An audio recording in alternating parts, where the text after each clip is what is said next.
Hey guys, what's up? Welcome back to my channel. I hope you guys are feeling good and strong and motivated for 2018.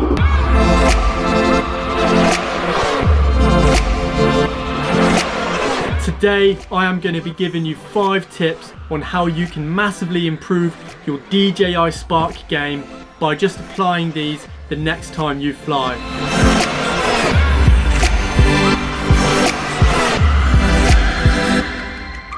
Right guys, just a quick disclaimer before I start.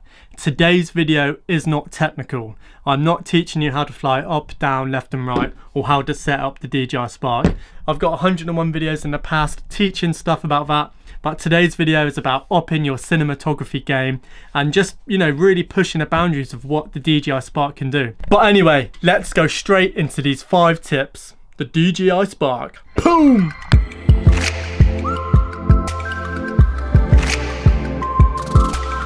Tip number 1 is to have a point of interest. So it's very good just sending up the drone and filming landscapes and all the beautiful scenery around. But if you put a point of interest in the video clip, it makes it more interesting for the viewer.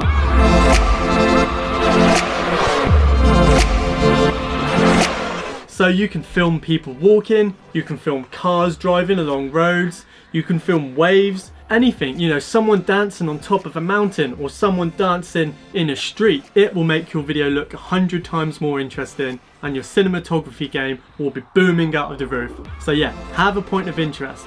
And also, before you film your point of interest, figure out the speed of it. Like if you are filming the back of a car or if you're filming somebody walk, think about their speed and do a test run. So you get the person to walk in front of you and you figure out how fast, forward or backwards or sideways, you have to fly to be able to keep them in frame the whole time. Because you don't want to be overshooting and you don't want to be trying to catch them up. So figure out their speed and then you start filming so you can just maintain that perfect speed with the subject you're filming. So that is tip number 1, have a point of interest. Tip number 2 is something I've talked about many times in previous vlogs, but this is reveal your scene slowly. So instead of just sending your drone up nice and high and showing off this beautiful scenery, think about a more interesting way you can show your shot. So don't reveal your whole scenery in one go. Let the viewer be engaged.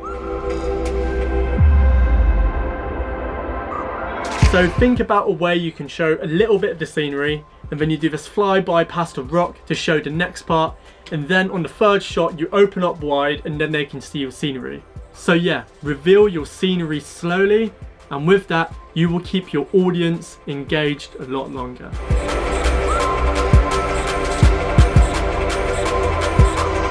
Right, tip number 3 is think about the movement of the drone.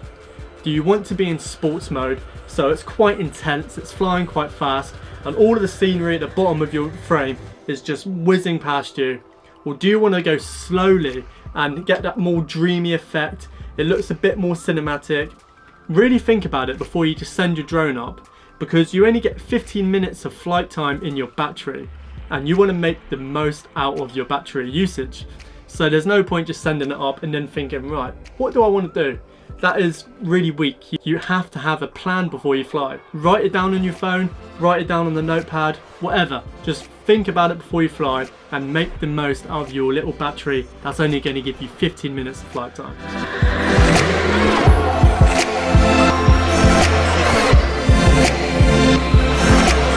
Right, tip number 4 is to fly low.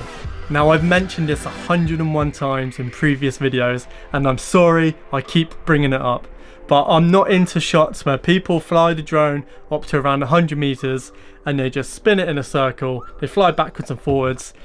Yeah, it looks okay, you can see for miles and miles, it does look okay. But okay doesn't cut it when you're a filmmaker. Okay doesn't cut it when you want to do better cinematography.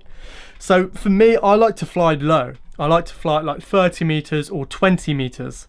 And when you are flying between trees and stuff, it just looks more interesting when things are whizzing past the camera. You can see a lot more when you lower down and you get that more rolling perspective in your scenery. I think it looks good. And I've just just fly low. Just fly low. Try it out for a few days and see what you get.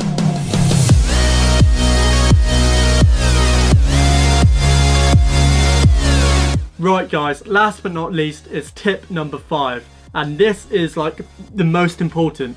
You need to become obsessed with what you're doing. You know, you need to become obsessed with this drone. You need to be flying all of the time to figure out exactly how this thing works. You know, to figure out what looks good, like flying backwards and flying to the side at the same time. You need to become obsessed, and the only way someone can master their art is by putting hours and time into it.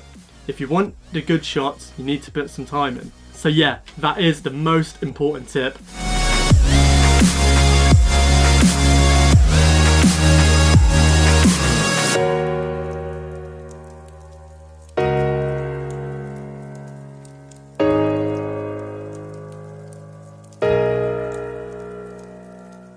But anyway guys, I am back from Ireland, we're back in the UK, and I'm going to be travelling around for the next few weeks, finding some killer shots with the DJI Spark, and at the same time figuring out my point of interest, figuring out what I want to do with my footage and how I can push my game. So if you are new to the channel and you want to become a professional DJI Sparker, then you know, join the team, hit subscribe, turn on channel notifications, and send a comment below, say hi. I want to hear from all of you, and I do try to reply to as many comments as humanly possible. So yeah, please comment below, say hi, it means so much to me. But anyway guys, I do want to say a big thank you for watching. Take care of yourselves, peace out, and I love you lots.